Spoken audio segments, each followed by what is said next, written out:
What does it say about the quality of television when Arrow has the least awful season finale in the Arrowverse?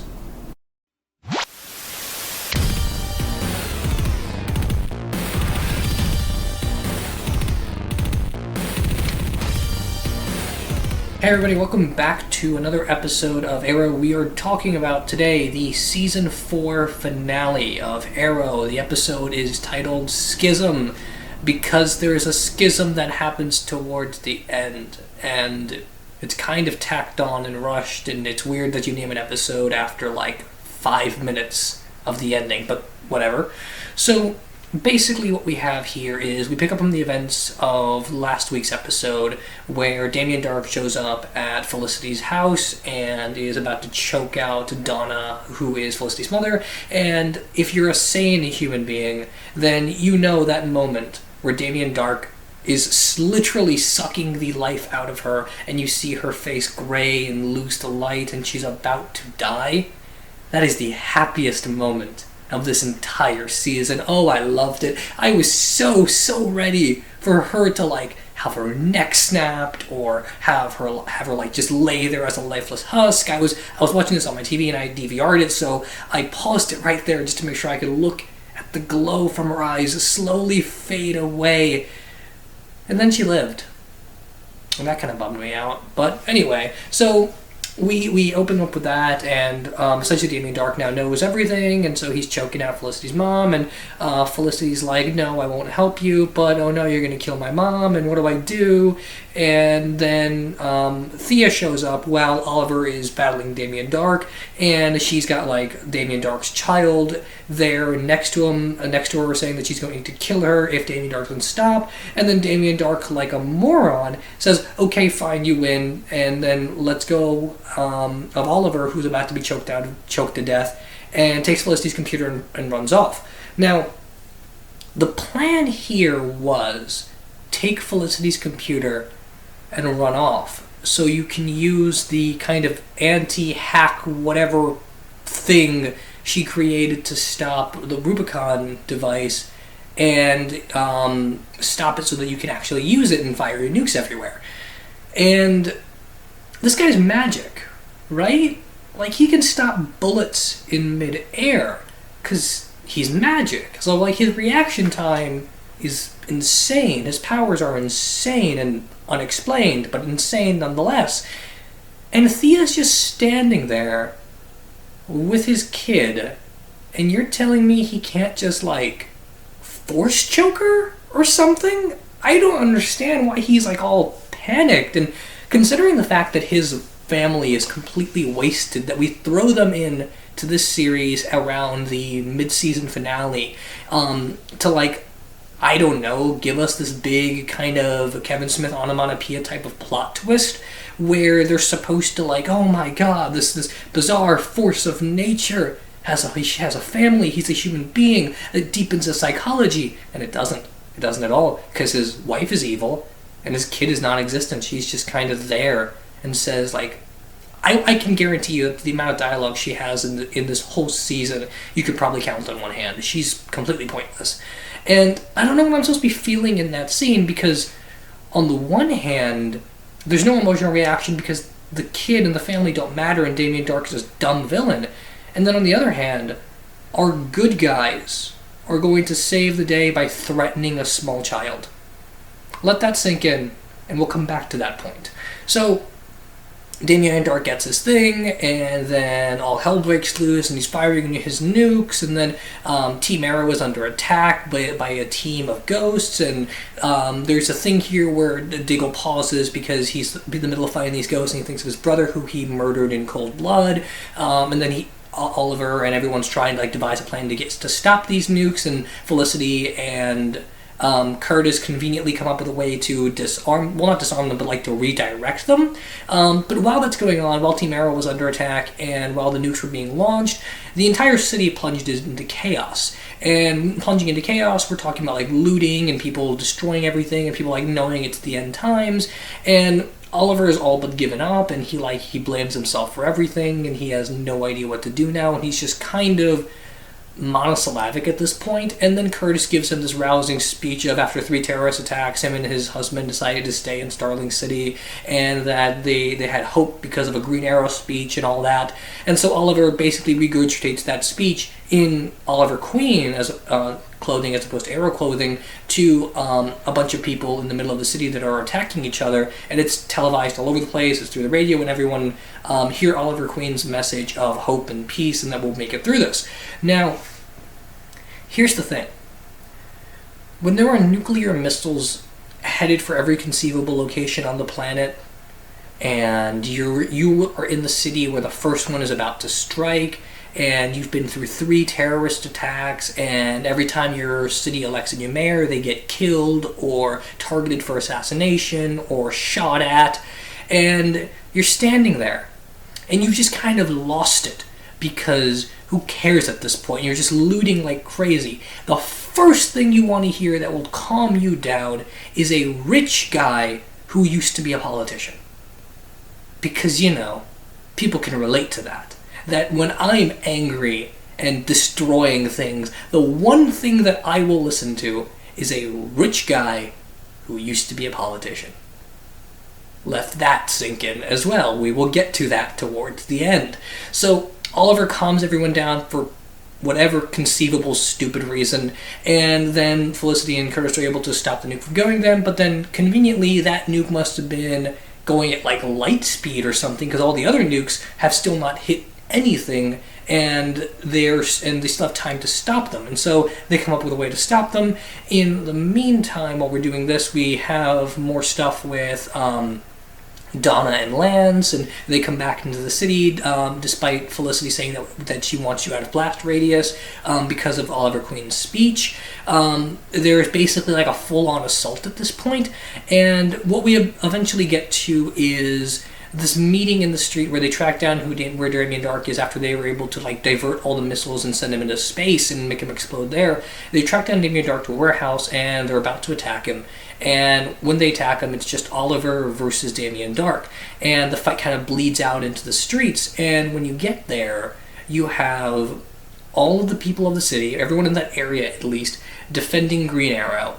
And Green Arrow is able to use that to kind of bring up his hope light powers that we established a few episodes ago to fight Damien Dark back, and so Damien Dark's magic is no longer effective. And then Damien Dark basically does his sort of haha, I know Kung Fu as well kind of thing, where he's like, you forget that I used to be a member of the League of Assassins, and so they have a fist fight. And I don't know what being in the League of Assassins really accounts for anymore. I mean, after we initially introduced them, after their first appearance, where they were really dangerous, they've kind of just followed the inverse ninja law of every time you see a League of Assassins member, if there is more than one, they're terrible. And if there's one, they're amazing. And so this fight has no weight and has no kind of scale or context, because Damien Dark doesn't look like a dude that could go toe-to-toe with someone like Stephen Amell. Like, this is an older-looking guy who's a little bit stockier, who moves much slower, and you're telling me he can just go toe-to-toe with Oliver Queen without magic. I don't know. Whatever. We'll go with it. And in the middle of that fight, Damien Dark calls his squadron of ghosts while the people of the city are behind Green Arrow. And they're about to rush each other. But before they rush each other, you see Damien Dark call his guys, and they've got guns, and you hear them cock their guns, and they're aiming. And you know what they do? You know what this armed squadron of people do when they see someone about to attack them? They keep their guns at their sides, and they just run at them. Because why not? The ending is ripped straight from Dark Knight Rises. It is the most Dark Knight Rises thing I've ever seen. I was half expecting Damien Dark to be like, so you've come to die with your city, and then Oliver being like, no, I've come to stop you. Like, it's just the stupidest thing. It's the most obvious way to end this. And you're supposed to, like, relate to this conflict more. You're supposed to go back in your mind to the previous scenes in the previous episodes with Damien Dark's kind of Noah's Ark little bubble society, where there are people that are like, no, Damien Dark isn't mind controlling us, we just have no faith in the city anymore. And it's supposed to be this ideological argument against the people that believe this city can be saved, and the people that believe that people in general, the city in general, are beyond saving. And you're supposed to feel for this, right? You're supposed to be like, this is our uplifting motion. This is us climbing out of the pit because we're ripping Dark Knight Rises off anyway. And it's not that, because we don't spend any time with this city. This whole season is supposed to be about this idea of the city as a character, this city as a thing that had to go through all of this trauma, and now it's recovering, and now Oliver Queen, or Damien Darhk's wife, and all these people are trying to find the best way to like heal this infection in society, all represented by the city. Again, ripping off Nolan trilogy of Gotham City, representing the whole of society. And it doesn't work here because we don't spend any time with anything that involved the city. We get a couple of token scenes that set up this theme, and we get a couple of token scenes that kind of cap off the theme, but there's no like human stakes here. There's nothing about the people of the city that we care about. There's no emotional stake whatsoever, because what we're seeing ultimately is a bunch of people caught up in their own silly drama, and a guy who's just insane with magical powers. Like, there's nothing to ground this in, and that doesn't mean making the show realistic, obviously not, but even in the most absurd superhero stories, when you're supposed to get care like this, all of the insanity, all of the bizarreness has to be grounded in something you can understand or relate to, and it isn't, because we have no concept of what the people of Starling City are like. I guess the window to them is supposed to be Curtis, but he's so Felicity that it's, I guess we're just using Felicity as like an adjective at this point. He's so Felicity that it's like he's a strange case. Like, I can't use Curtis as like my personification of the city itself, because he's an outlier. Like, he's a super genius that works at Polymer Tech. Like, it's not the same thing. We don't see him go through day-to-day struggles, and this is where this show could have really worked, right? Like, you had Felicity get paralyzed, you introduce a character that's gay, and you could do these things where, like, okay, day-to-day, Felicity's saving the city with Oliver and all that, and then she's like going home one night, and she doesn't realize the fact that all of her like shoes or something are on the top shelf, and she's in her wheelchair. Like, there's a moment of humanity of like, I forgot what happened to me. I forgot the toll of what I'm doing, and like the adrenaline finally fades away. Or a scene where like Curtis is this big successful guy, he's got a husband, he's happy, he's like living a good ideal life, and then he walks up to somebody that doesn't like him because he's gay or something like that, you know? And you humanize this character that's larger than life by problems in real life, to make us care about this city's conflict, to make us want to see the city come out of its apathy, because we care about the interpersonal drama, and we care about these people's interactions with the city. And we don't do any of that. We don't do anything that interesting. We don't do anything that explores any of that. And some of that, again, is supposed to come from Diggle and his daughter, of like, why would you want to raise a child in this city? But we don't spend any time with that. We remember and forget that Diggle has a daughter whenever it's convenient for the plot, and they play those scenes with his daughter more as tugging on your heartstrings, like, oh, look at the little baby, or oh no, that poor child kind of thing. We don't do anything in between. We don't treat Diggle like a father. And trust me, I know a lot of people that have become parents, and there is a change in your personality that happens after your kid is born, and Diggle never went through that. All the way through this season, all the way through last season, we never had a moment where like Diggle of the past is transformed into Diggle of the future, who is a father, and it's not working on any sort of emotional level, despite the fact that it's supposed to. So Diggle doesn't work, Felicity doesn't work, Curtis doesn't work, and then we get to Donna. Donna. Is that even her name anymore? I can't even tell. She's supposed to be our next window into reality. She's supposed to be the character that represents more of the, I have no concept of this larger than life mission you people are on, I just care about people. She's supposed to be the Hawkeye's family of this season. And you know why she doesn't work? because she's borderline offensively awful. That's why she doesn't work. She is one of the worst characters I've ever seen on television. She is. Oh, she's so bad. It's again that moment earlier, the very first scene of this episode, when the life was about to leave her, when her skin was turning gray and she was going to die. It was the happiest this show has ever made me. And I don't say that lightly. I don't wish for characters' deaths very often, although I'm not talking about Flash, and trust me, I do wish for a lot of characters' deaths on that season finale. So Donna is supposed to be that entity. She's supposed to be this person that just represents motherhood, that represents coming into being, that represents, again, the person that has no concept of this, the reason you're fighting, right? The why we fight, so we can end the fight, so we get to go home kind of thing. And she doesn't work because she's an awful person. She is this weird paradox, this hypocritical person that is introduced as a liar and then suddenly becomes this defender of truth, where like, you're not allowed to lie to me. And then she continues to lie. There's like this weird regressive character arc where like Felicity tells her, well, sometimes people that love you have to lie to you in order to protect you, and she kind of understands that to a degree, but then lying for the greater good is a bad thing because it's a lie, and then if you care about anyone at all, you shouldn't lie, period. So I guess surprise parties are out of the question when it comes to her worldview. And if you care about anything at all that involves not telling her, then you're a horrible person. Like, she has to be the center of attention. It all kind of comes down to everything's okay unless I'm not in on it. And if I'm not in on it, you're being a bad person. It's that kind of thing.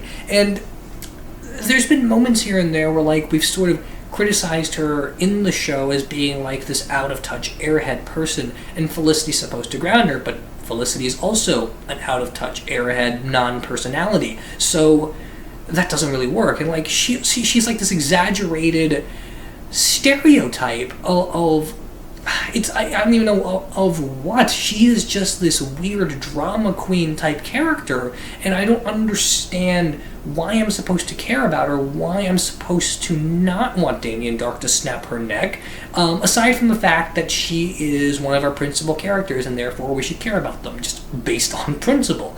And that doesn't work for me. Like, this show has to make you care. I can't just root for Oliver to win because Oliver is the star of the show. I have to root for Oliver to win because I understand him or I sympathize with him or something along those lines.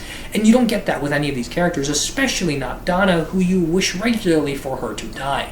And so, again, that doesn't work. So that whole ideological battle at the end, that falls apart. That whole ideological battle of one group versus another, when the other group has machine guns and they could just mow them all down, and they don't, because reasons.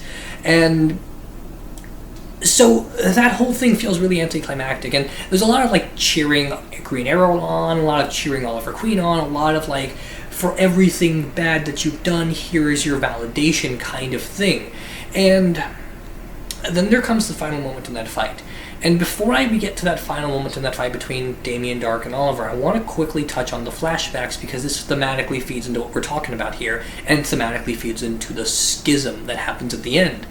Okay, so in the flashbacks, these meaningless, trite scenes of Oliver on the island that conveniently parallels everything we're seeing right now, and Oliver being a moron and not being able to see that this is happening, and not being able to draw on those experiences because whatever. We see him have to kill his friend that he's been working with all the way through this series of flashbacks, the person that he killed her brother and all that, who's been like pseudo taken over by this entity from the idol. And it doesn't work partially because we don't care about anything that's going on there, but the bigger thing here is we've gotten to a place in the flashbacks where there's no conceivable way where this Oliver becomes Season 1 Oliver. And so this entire collection of flashbacks is a bunch of characters spelling out for you, no, here is us backtracking us and forcing him into a narrow, this is where you will be in 5 years mentality. You get all of these random callbacks at the end of the flashbacks here, they're like, okay, no, you got to use this arrow, and you got this box that you put it in, and you have to kill for the greater good because that's who you used to be, and none of it comes naturally out of what the flashback stories were supposed to be doing. And so the message at the end of the day for past Oliver, the Oliver that is supposed to be outgrown, the Oliver that is supposed to be on an inverse character relationship from present Oliver, the Oliver that exists as the furthest back we've seen him, like the Oliver that we are supposed to see as wrong, right? Like that Oliver. I've said this a million ways, but I want to hammer this in. The Oliver that's supposed to be on an inverse path from present day Oliver. That Oliver is told that sometimes you have to kill. That Oliver is told that killing is fine and you need to make that choice, and it's all about the greater good, and it's about detachment. And then we get to present day Oliver, who stares Damien Dark in the eyes and stabs him through the heart with an arrow. Remember when I said earlier that we're supposed to be rooting for the guys that are holding a small child hostage with a weapon? And then we're supposed to be rooting for the guys that just stabbed the guy who was powerless in front of them, in front of this massive crowd of all these people that are supposed to believe in hope, and for some reason none of them, half of them don't stop to question what's going on. I understand people have different views on superheroes killing, but is this just a mob mentality of everyone in this fight is yeah, kill that dude? It's really bizarrely edited, it's really bizarrely placed in that context, but then even more so is Oliver just killed this guy. And Oliver is supposed to overcome darkness. Are we supposed to be getting a kind of Batman thing of you thought you'd lose yourself if you killed, but here is the proof that no, you won't. You just have to have the strength to do it.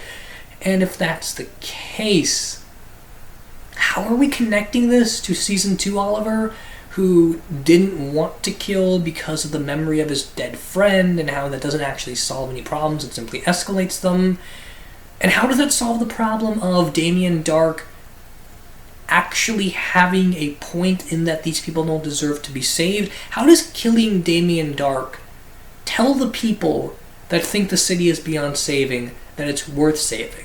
It's basically like ad hominem attacking in an argument, right? It's just saying that, well, you think this, but you're dumb. Well, you think this, but now you're dead. So it's not an argument anymore. It's not like this thing that we've set up, or supposedly set up with all these characters and all these windows in the world. It's no longer a debate between two sides. It's one side, other side, dead, we win by default kind of thing. And there's no moment between those two characters where they stare each other in the eyes and Oliver is able to prove to him in his last moments that I am good and this city is worth saving. He doesn't prove that to Damien Dark at all. And so the weight of that whole argument is completely destroyed.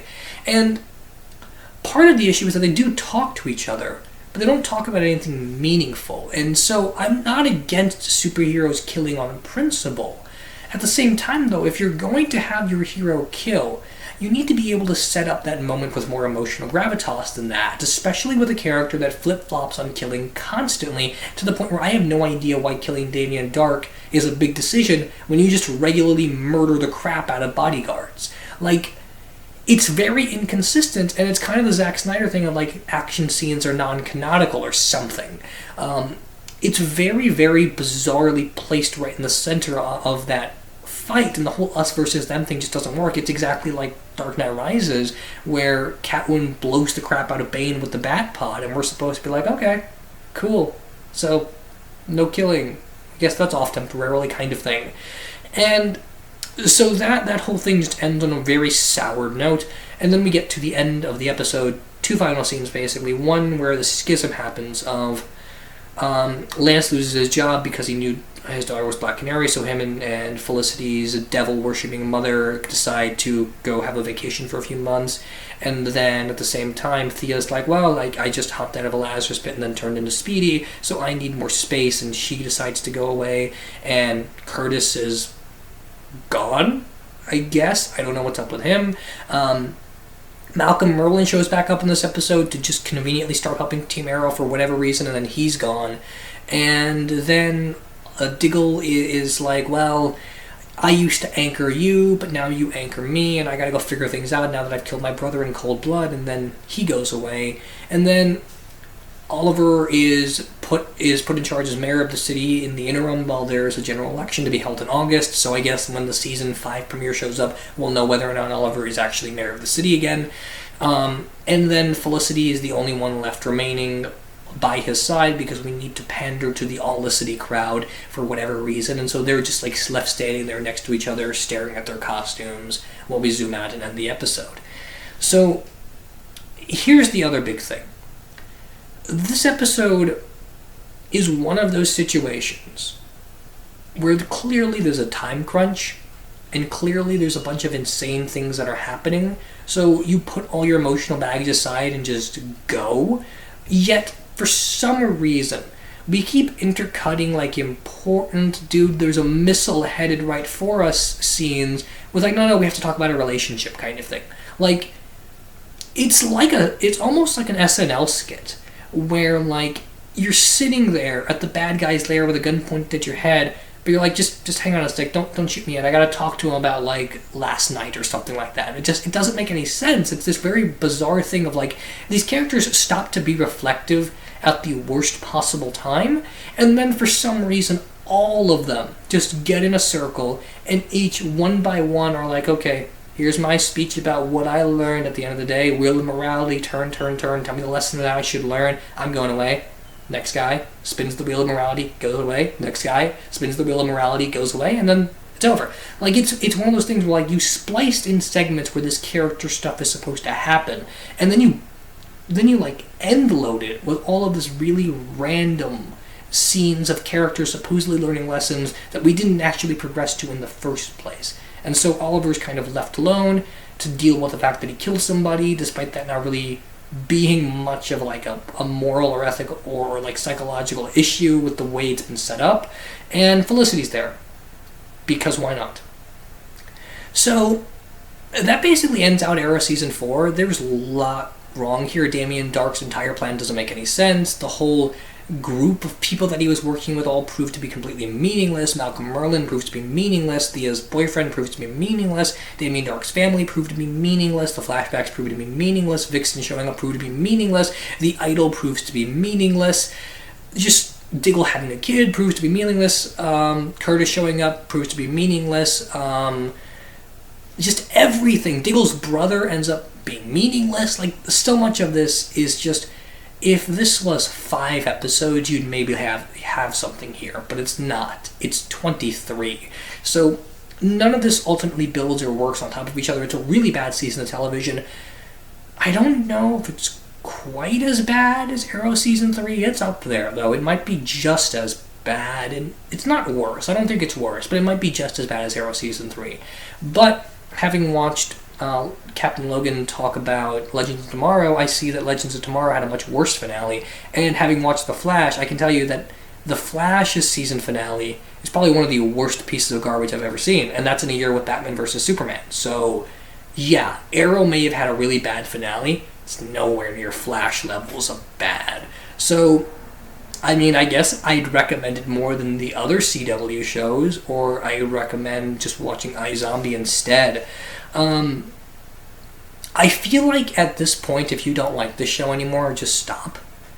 I think it's gotten to this point where you've got 2.5 seasons that don't make any sense, half a season that it's trying to find its voice, and then like maybe a season's worth of good episodes. And it's gotten to this so horribly put together place that the only way to salvage any of this is to completely destroy it and build it back up again. So if you don't like Arrow by this point, just stop. Just jump ship.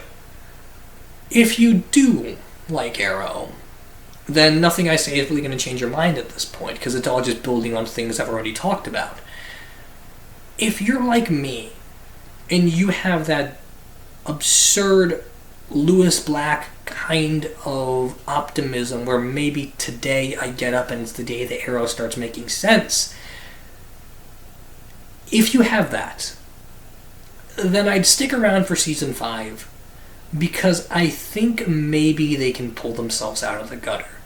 And I say that mostly because they've destroyed their entire supporting cast. And so all you can do with Season 5 at this point is slowly put the pieces back in and see which ones fit. Now, with these showrunners, obviously they'll probably just ram in any and all pieces that they want to throw in, regardless of whether or not they fit. But they've set up this perfect situation by the end of Arrow Season 4, where if they wanted to redeem themselves, they very easily could. They very easily could open the next season with, let's slowly get back to our roots and figure out how we're going to keep this show going and making sense. It's very easy to fix this show from the ending of this episode with the schism, when Oliver and Felicity are just by themselves, and you have no sense of what the Felicity Oliver thing is. You have no concept of Felicity doing anything whatsoever, but you do kind of know Oliver, and Oliver's kind of sort of brooding personality to begin with. You could very easily take just him and slowly start to repair the damage that this show has done since Season 3. But we'll see. This is very bad. This is very, very bad. It's not as awful as the Season 3 finale. Season 4 as a whole is probably just as bad as Season 3. It's not as bad as Flash Season 2. I think Flash Season 2, by the time you get to that finale, is much worse than this. And it's not as bad as Legends of Tomorrow, because that show is just garbage. But it is still very bad. And if you can get any sort of enjoyment out of this show that I'm not finding, please comment, please let me know whether you agree or disagree with anything I said. I would love to know where people are standing on this show at this point. It's been 4 years. What do people think? Thanks everybody for watching. I will see you in, September, October for Season 5. Thanks everybody for watching, and I'll see you next time.